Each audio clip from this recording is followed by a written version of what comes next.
Okay, everybody. Okay, I just want to say, everybody, thank you for coming. I don't know, say you're better. She's the president. Guys, I want to introduce right now the president of United for Israel, Allegra. She's amazing. She works very hard for not only United for Israel, but also the entire Hillel as a whole. So, Allegra, take it away. Okay, hi, everybody. Thank you all for coming. I just wanted to say that Ophir really is such an amazing person. Like, read about her, heard about her. I don't know what to say. Okay, so for starters, she's the daughter of Diane. Diane, sorry. It's fine. And he's here. Oh, My hi. dad. Sorry. We love him, but I'm also an individual Yes, of my own. yes, so- exactly. You bastard. Try to say hi. I'm a big fan.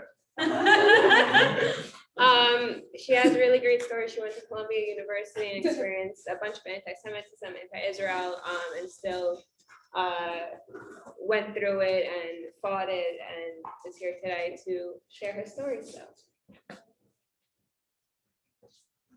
yeah. Okay, perfect. Okay. This is a very big opportunity, so like, don't take it lightly. Okay. Gonna blush. Okay, so first, can you just like start off a little bit about yourself and tell us a little bit about your background? So first of all, I'm really, really happy to be here, not just because of the great food. I don't know where you got it from, but I'm really happy to be here because I think the fact that, there are so many students here who care about Israel enough to take the afternoon to listen to me talking about Israel is super important. I'll share a bit about my background so we understand the experiences that I went through and what brought me here. So thank you, Olega. My name is Ophir. I grew up in a very small community in the Samaria, what you might know as the West Bank. What we know as Judea and Samaria, it's a community, let's say it this way. When I first moved to New York, my apartment building had more residents than my entire community, like pretty cool.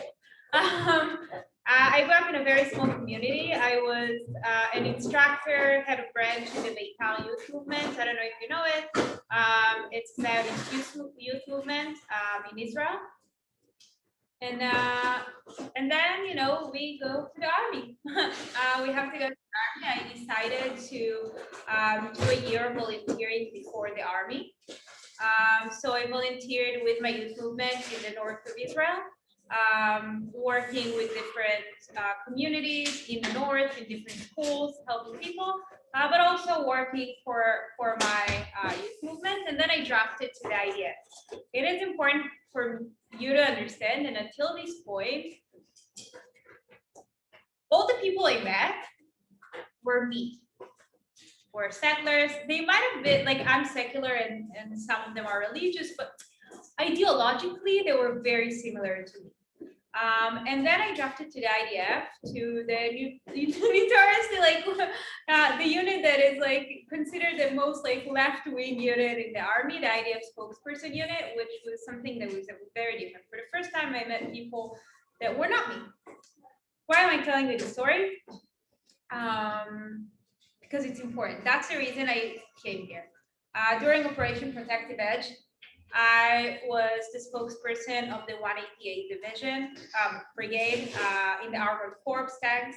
I was with them on the Gaza border. And my job as a spokesperson was to bring reporters from all across the world and Israel. I promise there's a point. And see what's going on in that war. And there came a correspondent from a very big news agency here in the US, someone who is allegedly very well versed in what's happening. And he has been living in Israel for a very long time, a very senior correspondent. And I introduced him to my brigade commander. And I say, meet Tomer, my brigade commander, meet the reporter. As you know, when we go into Gaza, you can't ask questions. It's not a very suitable place for an interview. So if you have any questions now, ask him. And he turns to my commander and says, "Do you have kids?" My commander says, "Yes, I do. I have 3 young children." And he says, and the reporter says, "Okay, so how do you feel about you slaughtering children the age of your children in just a few moments from now?" And that's the moment I understood that there's, the ball drop. There's an issue.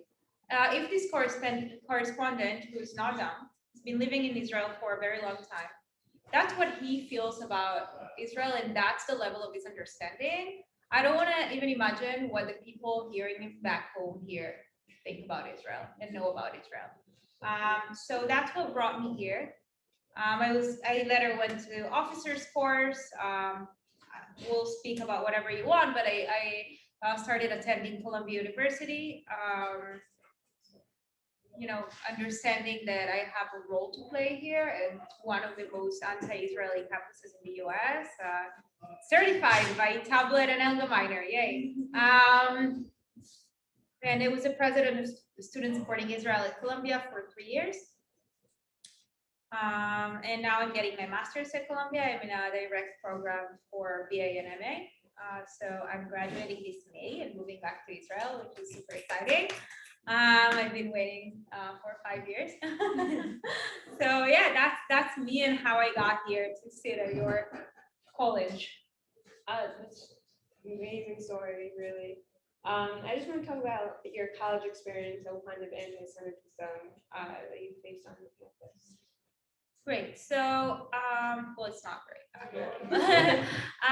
I think there are a few kinds of anti-Israel and anti-Semitism biases on college campuses, and it is important that we make a distinction and we understand the different kinds of anti-Semitism that are present on our campuses.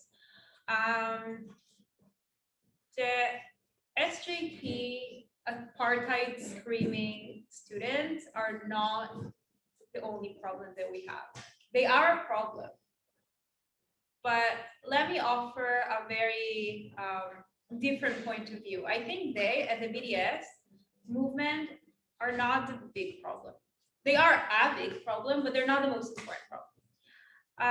I'll start by saying that I think we have a very big problem with professors and administration. I think the fact that at Columbia there are several tenured professors who allow themselves to say that Israel is a racist endeavor and that Israel should be eliminated is way more dangerous than a few kids with a Palestinian flag. Just by the mere fact that these students come and go every 4 years. These tenured professors have clout. They stay there for 20, 30, 40 years. They educate, hundreds and thousands of students all over the years.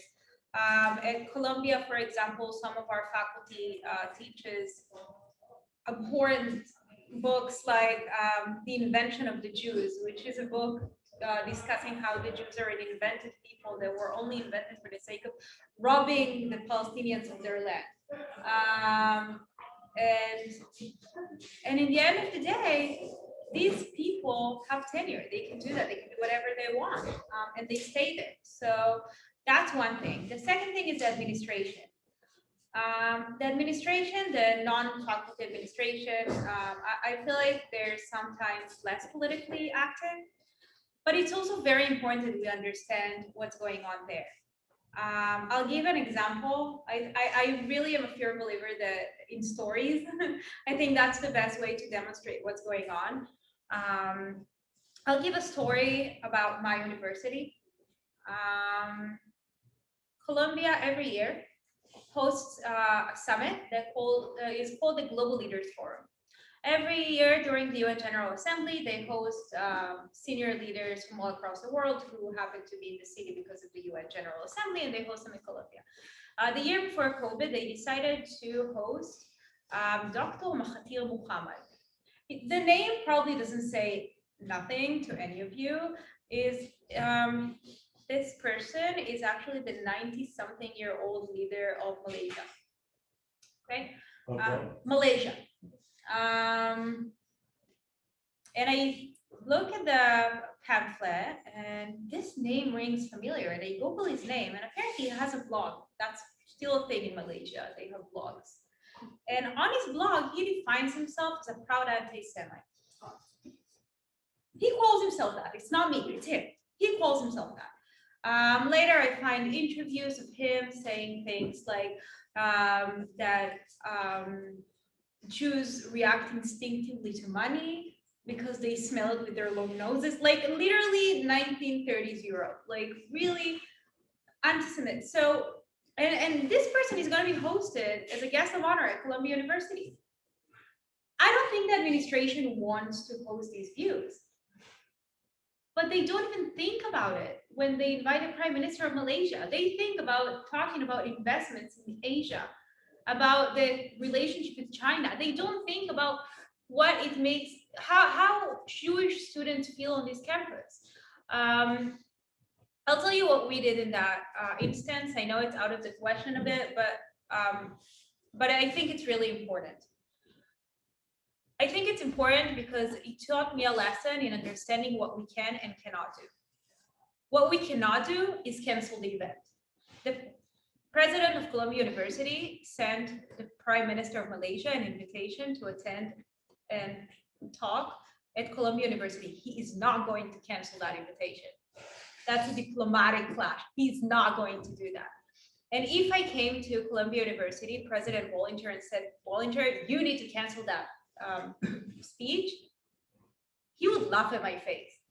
But we do need to understand we have a lot of power. So what we did, I drafted a letter with the people in Students Supporting Israel, my amazing board. We drafted a letter, included all the anti-Semitic remarks made by Prime Minister Muhammad. We got other Jewish and pro-Israel groups to sign it. We sent it to President Bollinger of Columbia University, and we said this: we would like you to cancel the lecture, but we know you're not going to do that.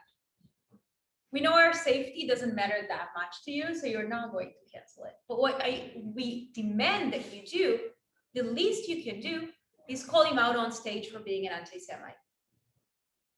And honestly, I sent it from my personal email, and my hands were shaking. And I'm like, I literally just emailed the president of Columbia University, who I am taking a class with, sitting in the first row because I'm a nerd, that I demand that he calls a prime minister an anti-Semite on stage. And guess what? I got a response from his private email 2 days later saying, you got it.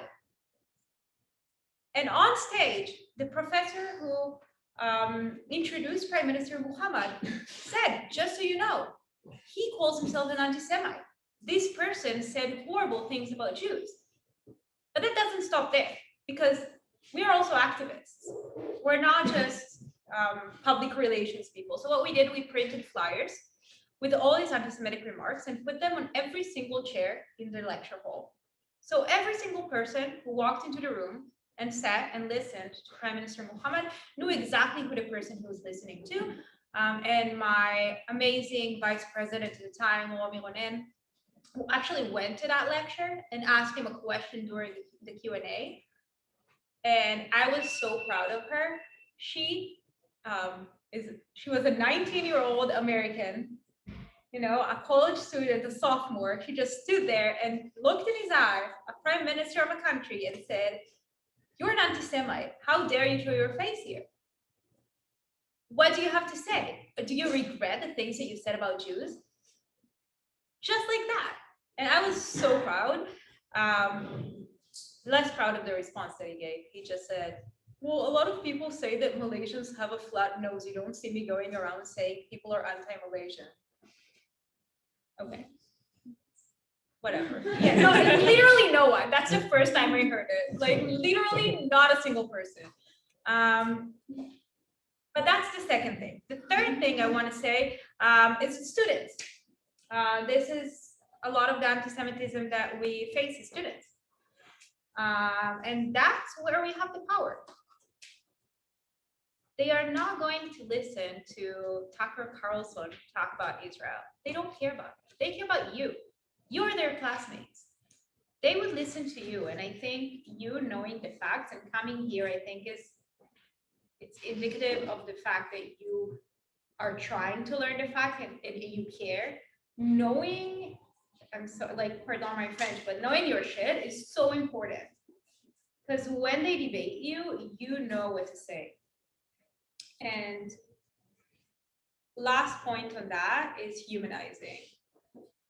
I kind of disregarded that aspect when I came to Colombia. I said, I'm going to come to Colombia. I'm going to be a warrior. I'm going to be Gal Gadot in Wonder Woman, just like more fabric.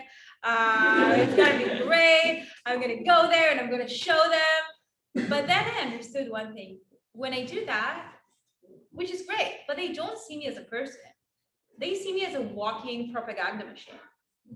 But when I sit with them in class and give them my notes when they're sick, and they see me as a human, and by the way, I'm also, I'm Israeli, and, like, I know it's kind of weird, but you won't believe it. I live in the West Bank, and I'm actually human, and I don't have horns. That makes a lot of difference. So don't just be advocates, be yourselves. I think that's probably one of the most important lessons I learned in Colombia. Wow. Sorry for the long answer. No, it's definitely okay. I think it's great that you are choosing to be proactive rather than reactive about the situation with the professor and all that. And like a lot of times now, it comes so close to be proactive, reactive. When it comes to anti-Semitism versus anti-Zionism, what do you think is the difference between the two, and how do you differentiate and respond to either? That's a very good question. I think a lot of the times anti-Zionism crosses the line and becomes anti-Semitism to a point that they're almost non-distinguishable. A lot of people on your campus who say things that are anti-Semitic don't mean to be anti-Semitic. They don't understand that they're being anti-Semitic, and it's not to belittle them. I think there are many Jews who also don't understand how central the idea of Jewish sovereignty in the land of Israel is in Judaism. They don't understand that. And that's your job to show them that. I will not take credit for that, because that's the genius Nathan Sharansky devised this method of differentiating between anti-Zionism and anti-Semitism. But if someone dehumanizes Israel, that's anti-Semitism. If someone engages in double standards, meaning there's one standard for all nations of the world and another standard for the only Jewish state, that's anti-Semitism. I encourage you to think about that. In the end of the day, if they say all nations deserve a state of their own, just the Jews don't, that's not being anti-Zionist. I would even say that there's a difference, because to me, and I know it might sound a bit controversial, but Zionism is such a huge part of being Jewish that it's hard for me to distinguish. Judaism is based on having control of our own faith. Like, sorry for my bad accent, but Zionism is such an inherent part of Judaism that I really think you can differentiate. But at the same time, it's really important that we be, I don't want to say accepting, but understand when people can make this distinction, because Judaism is so unique. Think about it from this perspective. Christianity and Islam, one of their main goals is to convert people to join Christianity and Islam. Jews make it harder for people to, we don't want people to join. You want you to show commitment if you want to join. We want you to go through 3, 4, 5 years of conversion. We want you to show how committed you are. Judaism, unlike Christianity and Islam, started before religion was a known concept. Judaism is not a religion. It is also a religion, but it's an ethnic group of people who share history, who share language, who share traditions, and also share a religion. And people, when they view Judaism, they view it in a modern Western lens of Christianity and Islam. So they find it hard to understand why a religion needs to stay. There are many Christian states, there are many Muslim states, but there's no the Muslim state or the Christian state. Why do we need it? But they misunderstand the difference between the super important difference between Christianity and Judaism. We are a nation, an ethnic group, not just a religion. And that's why, like other ethnic groups in the world, we should have our own state. And I'm just going to say briefly, because we're on the topic, why in Israel, because I feel like that's something you probably come across a lot. Okay, fine, have a state, but why does it have to be in a place that was already inhabited, and whatever you're doing to the Palestinians? I come across a lot of people at Columbia who tell me that Israel is a colonizer. Okay, because we are colonized. I love the background noises you're making. You're making my day. I love you. Okay, great. I know, keep going. That's like, I feel like you're doing this like the entire time. It's like amazing. But look,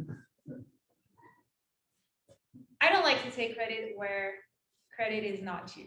So I'm gonna give credit here to one of my former board members, Joseph Borison. I was one of my board members in SSI Columbia, and one time someone walked up to him and said, "No, you're colonizers. You know that land was inhabited, and you have nothing to do with Israel, and you just came there and took it, whatever." And then he looked at her, and he's like, calm as a cucumber. He's like, you never seen someone like that. He's like so calm, and she's screaming and cursing, and he goes and he looks at her, and he said a sentence that I will never forget. He told her, if Israel was established in any other place in the world, it would have been colonization. The only place in the world where Israel can never be a colonizer is in the land of Israel, because that's the only place in the world where Jews belong. And I quote him every time since. He said it so beautifully and from the bottom of his heart. And he's right. You know what? If we agreed to the Uganda plan, we would have been colonizers. If we agreed to start a Jewish state in Argentina, where my family lived until my dad was 15. Yeah, we would have been colonizers. But no, we decided to go to the only place where we have roots. The only place in the world that we're not colonizers in. Yeah, I think that's a really great point, because, yeah, exactly. Because a lot of people just forget that there is more to the history, and there's more behind it. So that, I guess that moves on to the next question. How do we respond to someone who won't accept that they're being anti-Semitic, and how do we know when to stop that? So same thing with colonizers, like how do we know? I think it's a very, very good question. Look, when I look at people at Columbia, when I got involved, I needed to understand who my target is. I can't talk to all 8,000 students at Columbia. It's just not going to happen. So what I did is try to understand who the different groups are. I am not going to convince SJP. It's just not going to happen. They hate me. They're not going to listen to me. Zero credibility in their eyes and zero willingness to listen. The same way, by the way, that an SJPer came to me and tried to convince me that Israel is an apartheid state, I would laugh in their faces and was like, "Yay, bye." So these people are out of the question. Don't even try. That's a waste of your time and energy. They're not going to listen to you. Then there's the pro-Israel people. People sitting in this room and your friends and people who hold the same opinions. This is if you compare it to politics, to electoral politics, this is like the go out to vote. Okay, you're already persuaded. We need you to be active, not necessarily, by the way, like confrontational on the front lines. There's many other ways to do that, and we can talk about it later. But I think roughly 70–80% of the students are somewhere in the middle. They don't necessarily have a view of Israel right now, not a set one at least. They might not understand all the facts or know them. And let me tell you a secret, I know Jews love to think there is a center of the universe, but some of them have bigger issues to think about. They don't care about Israel because they just have other things to think about. They have their schoolwork, they have the country where they're from, and they're not thinking about Israel. I know we think that everyone is talking about us all the time, but it's not true. Okay? They have other things to do. But, and that's a huge, huge, huge caveat. In the political climate in the US, they will have to weigh in on these issues sooner rather than later. And that's the reason we need to focus our attention on these 80, 70, 80% of the people as soon as possible and reach them before the SJPers and all other equivalents reach them. And we need to explain our point of view to them before the other side does that. Because they, as I said, have bigger things to worry about, things that are more relevant to their lives. So they are prone to take the first position they hear and it makes sense to them. So we need to be that first. Even if you're not the first, it's not lost. I'm a huge believer that, and it might be naive, but we have the upper moral hand. We have justice, we have the truth on our side. And as much as college students can be very irrational sometimes, they understand the truth. And if they know all the relevant facts, even the uncomfortable things, they will make the right decision. But it's really important that they know everything. Don't try to tell them Israel is perfect. Israel is not perfect, okay? Israel, newsflash, it's not perfect. The United States is not perfect. Guatemala is not perfect. No country is perfect. If you go out there and try to tell them that Israel is perfect, they are never going to believe you. You need to be honest with them to say Israel is great, but there's also things for improvement. And that's when you're credible. And that's when you can persuade them. So long story short, 80%, 70%, depends where you are. These are the people that you need to really talk to. Yeah, so in terms of trying to talk to people and like trying to stand up against anti-Semitism, what are tips that you give us on how do you get the college campuses to reach out and stand up to anti-Semitism, and how can people get involved? Okay, so I think that's very individual. Okay, how to get involved. Let me be honest with you. I'm Israeli. I tend to be very honest. I like the spotlight. Okay, I'm not ashamed. I like to be that person on stage speaking with all eyes on them. I like to be that person. Not everyone likes to be that person. Not everyone feels comfortable being that person, and that's okay. That does not mean that you don't have a role to play in the fight against anti-Semitism. As I said, one of the most important things is the humanizing aspect. Be yourself, engage in conversations with your classmates, with your friends, with your neighbors. You have no idea how far it goes. Just being you and talking about the issues that you care about and are passionate about.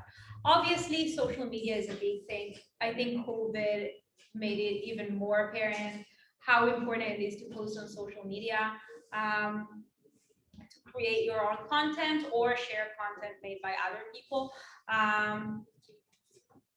But on college campuses specifically, besides social media, and if I encourage you, I think it's fun to be, on the front lines. But if that's not you, don't get discouraged. It's completely okay. There's so many other roles to play. In my organization, in Students Supporting Israel, our board members had jobs ranging from student government representative, someone who was in charge of meeting for coffee with every single student government representative and just introducing himself and talking about Israel and making that connection. So if BDS comes, they know someone from Students Supporting Israel. You don't have to be in the front lines, you just can take people for coffee, other fellow students. We had someone who's in charge of social media. She was never exposed. She was master at Canva. She did all our flyers. She actually worked later in People's Magazine. So she wrote really, really well. So she wrote a lot of our content. There's so many jobs you can do. And I'll take it even one step further, okay? I had on my board, I'm biased, but he's the best human I've ever met in my life, okay? 5 years in Colombia, by far the best thing that happened to me at Colombia. The kid from Bangladesh, okay? It's a country that does not recognize Israel. His family is Hindu, grew up in a Muslim country, in a Muslim school. He is the best Israel advocate I ever met in my life, ever, okay? His country does not recognize Israel. He was not allowed, his passport says valid for all countries of the world besides Israel. He's been to Israel 3 times already, okay? He could not publicly speak about Israel because his mother still lives in Bangladesh. And he was afraid that she's gonna get harmed.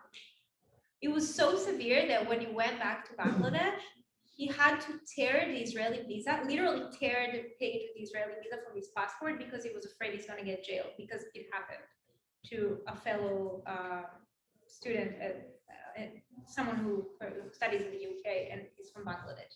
He got jailed and deported. He literally tore, but he was the best advocate. You know why? Because he was so committed. And he is a person who grew up in such a hostile environment. He taught himself why he loved Israel.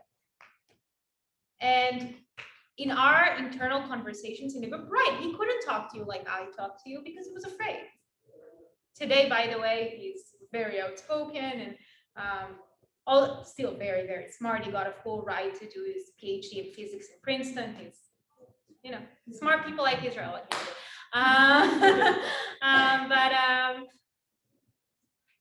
But he contributed so much, not being able to even show his face in our events. Just by being who he is and giving us points to think about, by writing, by talking, by just being there and giving that other perspective. So you always have a role to play. Wow. Yeah, that was such an inspiring story, honestly. Should post it something. Yeah, no, send me his contact. Just before we end, and we open up for Q&A, do you have any like specific tips and tricks that people should know about? Okay, so I said be yourself, and it's very happy, I know.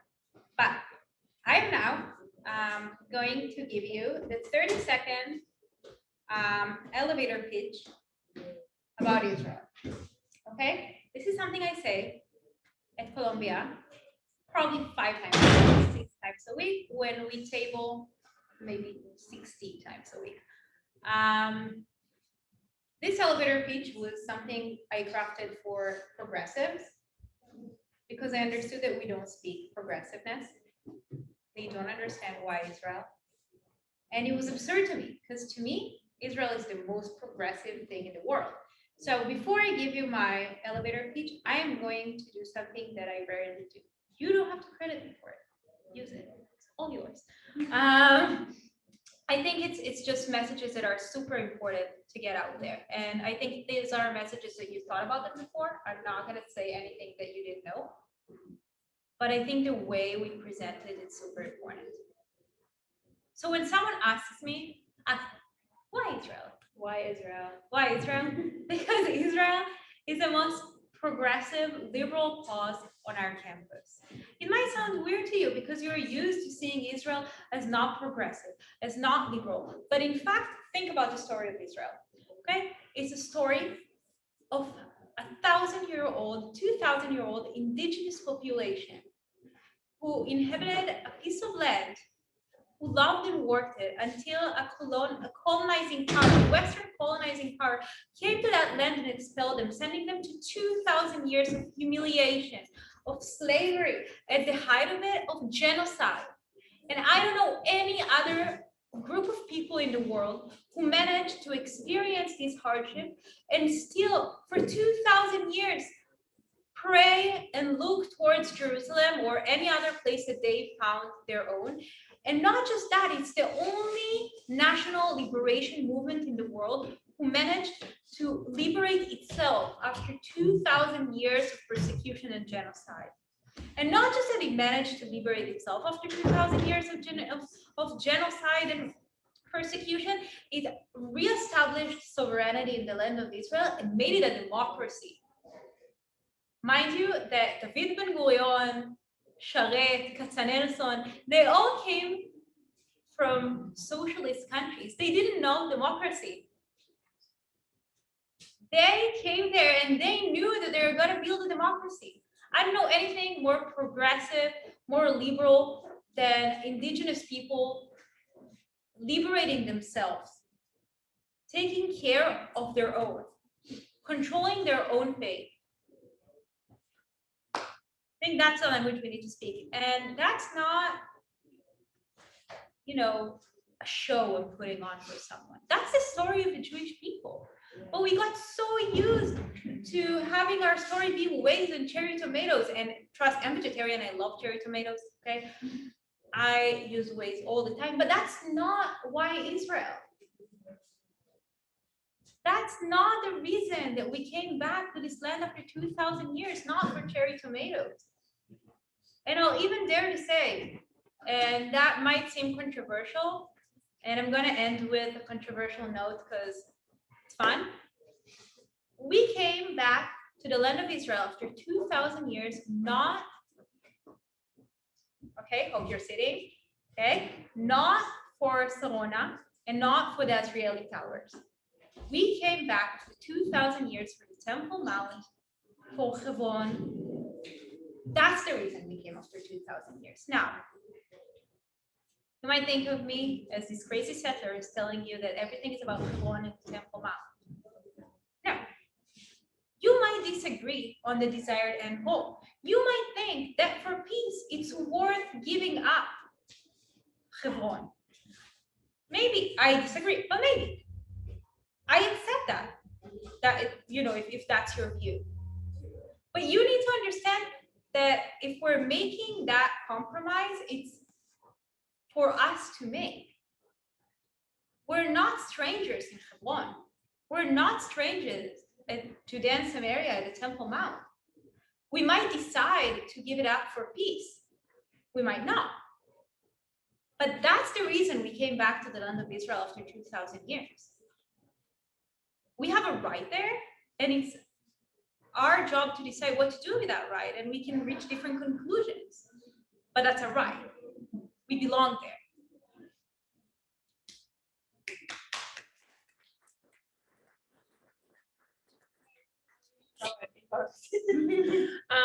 I was open up for questions, so if you wanted. Okay. Does anybody have any questions?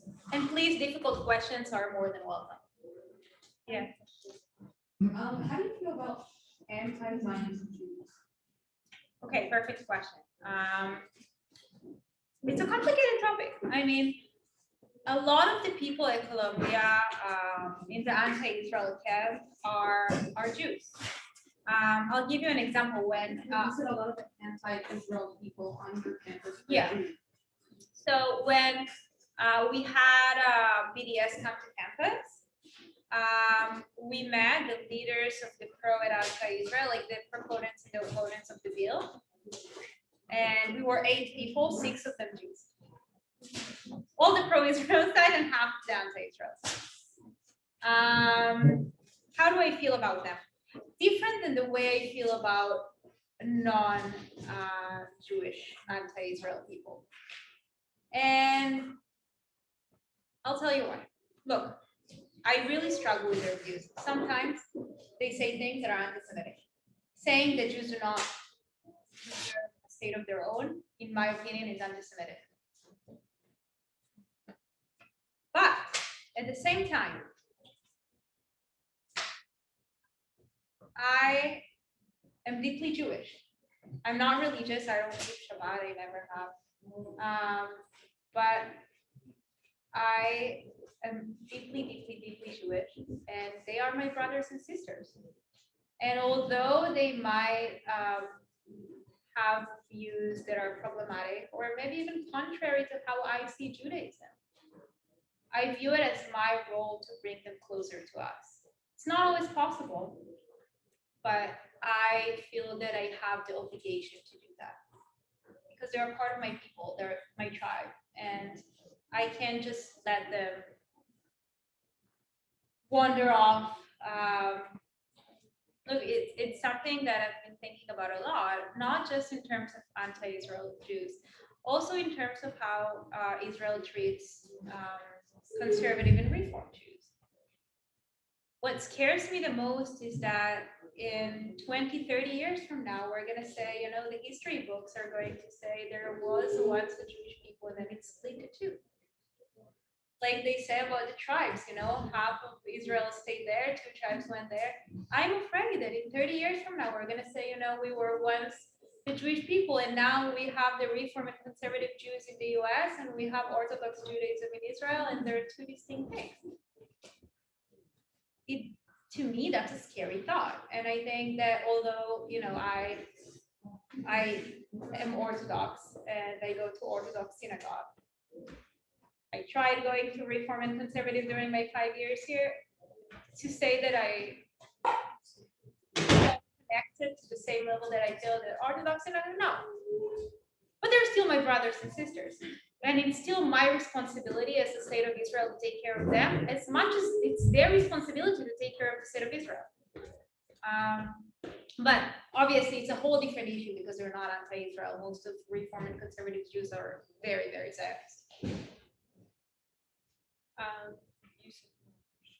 It's a bit of a controversial question. Great. What's your name? Ariel. Ariel. Sorry, I was very busy, so I couldn't. It's fine. I'm also split on the issue of Zionism. It's a whole, we got a whole discussion on that for the interest of time. Like at the same time that Jews believe in the right of return to the land of Israel, there are also many Jews. I'm not sure if they would make they would be on the same bandwagon, but there are many Jews who also don't see any legitimacy to the Bible as a historical or religiously authoritative document. So do you think that is reconcilable with sort of Zionism that believes in Jewish identity and statehood? Yes. Or do you think it's not? I definitely think it is. Look, as I said earlier, Judaism, I don't know if it was before you joined or not, Judaism is not just a religion. Judaism is a tribe, it's an ethnic group of people, it's a nation of people who share many common characteristics. They share history, they share religion, they share traditions, they share also religion, language, a lot of different things. And I understand, look, I'm not religious, okay? For me, the Bible is the history book of my people. It's not a religious document. But I can understand people who don't view it as the most accurate description of history. What I do view as very accurate description of history is Jews who lived in the land of Israel since the time of the Bible until now, and it's documented. First of all, because there are people who never left, like the Samaritans, who obviously, like, you can see how they practice Judaism the same way it was in the Bible. Other communities in Pekine, in the 4 holy cities of Jerusalem, Tiberias, Safed, and Hebron, people who never left. In Hebron, sadly, until 1929, where they were massacred. But there is constant Jewish presence in the land of Israel. So I don't think it's debatable if Jews have any connection to that land, because there are people who stay there and maintain that connection.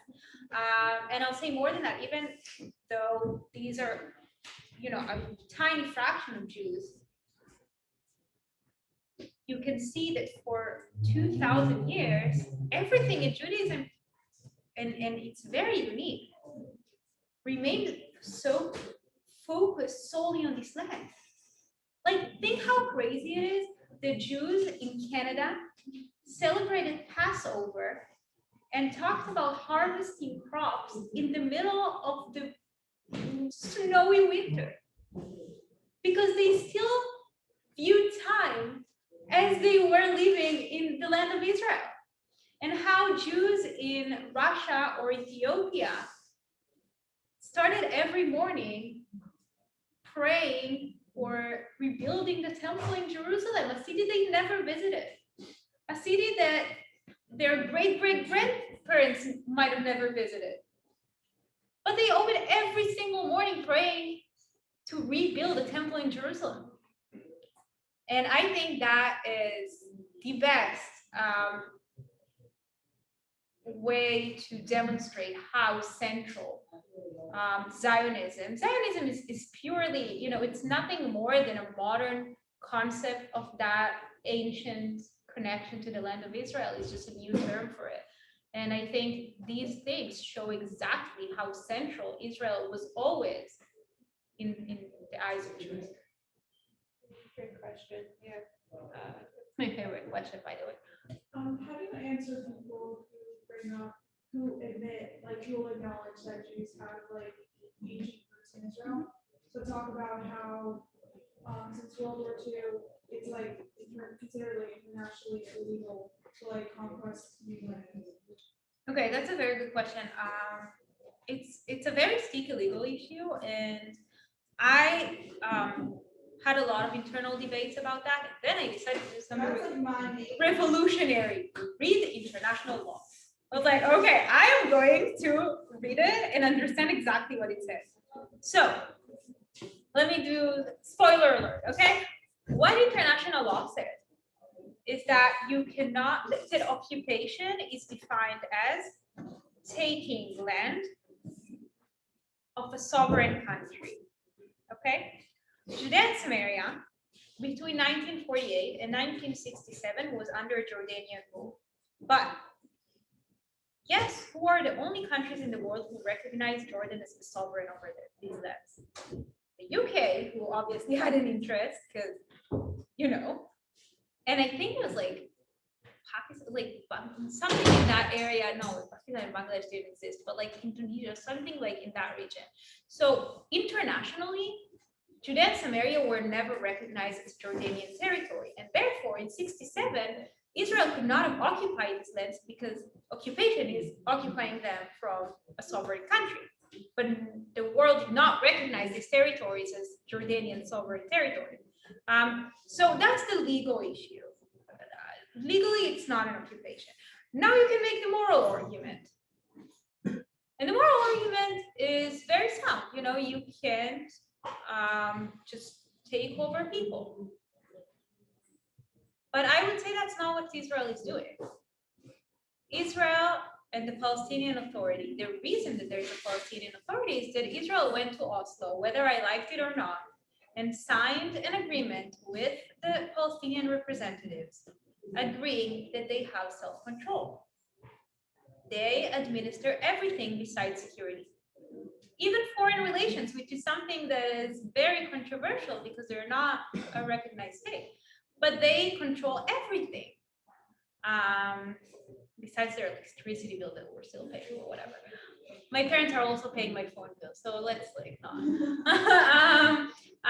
But look, in the end of the day, I feel sad, truly sad, not just saying that, for my counterpart, the student at Bill Zet University, who cannot vote at elections, but it's not my fault that they can't vote. The Palestinian Authority was founded based on an agreement with Israel saying that they have self-rule. The fact that they are not granting what they committed to grant to their citizens is horrible, but Israel can't be blamed for that. We can't force them to be a democracy. We can't force them to give rights to their own citizens. What we can do, however, and that might surprise you that I'm saying, because you know the settler, a crazy person who's not supposed to eat Palestinian for breakfast. I think there's a lot of things we can do better. I think that there are a lot of checkpoints, for example, that we can eliminate. I don't think all of them are necessary. I think we can make it easier for Palestinians to live their lives. I think that we could make trade relations easier for them when it's not dual-use materials. It can be used for terrorism.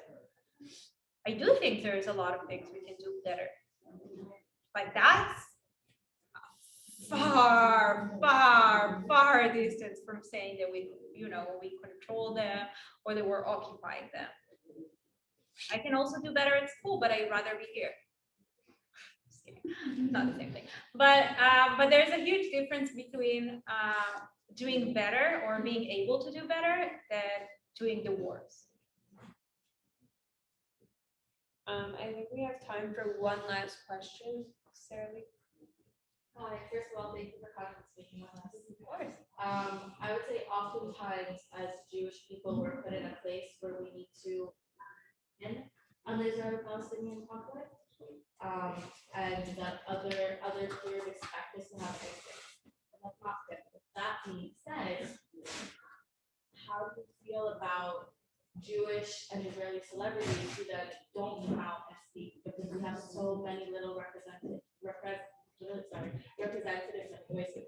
You're apologizing to me. I make English mistakes all the time. It's fine. Don't worry. I assume you're referring to the gun law issue. Among others. Yeah, look, I'm very torn on this issue. I see it as my personal obligation to defend Israel because I'm Israeli. Because when people say Israel is, a horrible endeavor, they are saying that I am horrible. It's very personal to me. But it's me.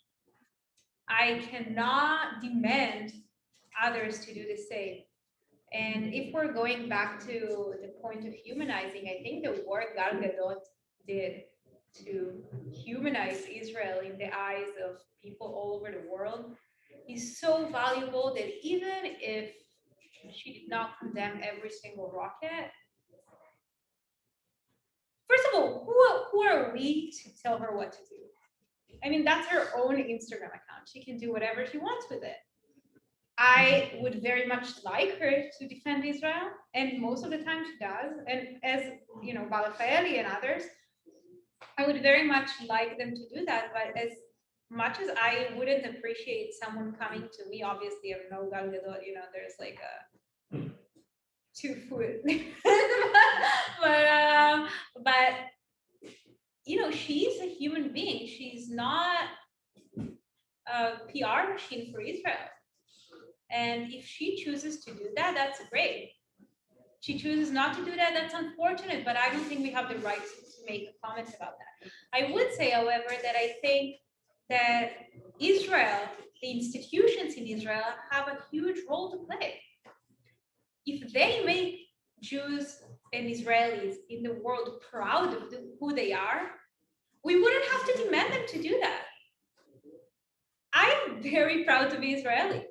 And that's the reason whenever someone says something bad about Israel, nobody asked me to. I want to defend Israel because I'm proud to be Israeli.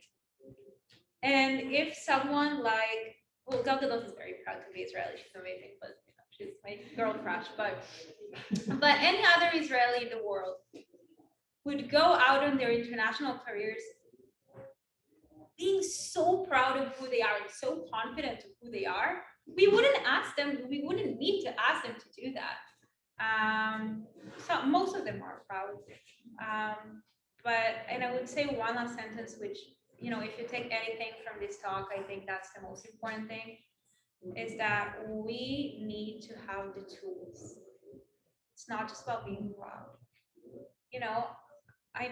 If someone comes to college campus and is very proud to be Jewish and wants to advocate for Israel, but people are saying, oh, you're apartheid state, and he doesn't know the facts and doesn't know what to respond.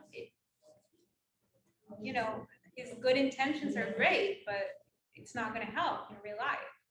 And I think it's the same for celebrities. The fact that they are mega famous doesn't make them very well versed in what's happening on the ground. And that's where I think Israel can do better. It can send fact sheets, not like propaganda messaging, just like facts, like straight up facts to people on college campuses, to influencers, to celebrities, and tell them, that rocket that landed in this city, these and these were the consequences, this and this is what the IDF decided to do in retaliation. And it's their choice if they want to use it or how they want to use it. But that's something we should do. And I don't know who's weak is I wish someone in Israel paid me, but they don't. They refuse. But they should. Not pay also, but send facts. Yeah.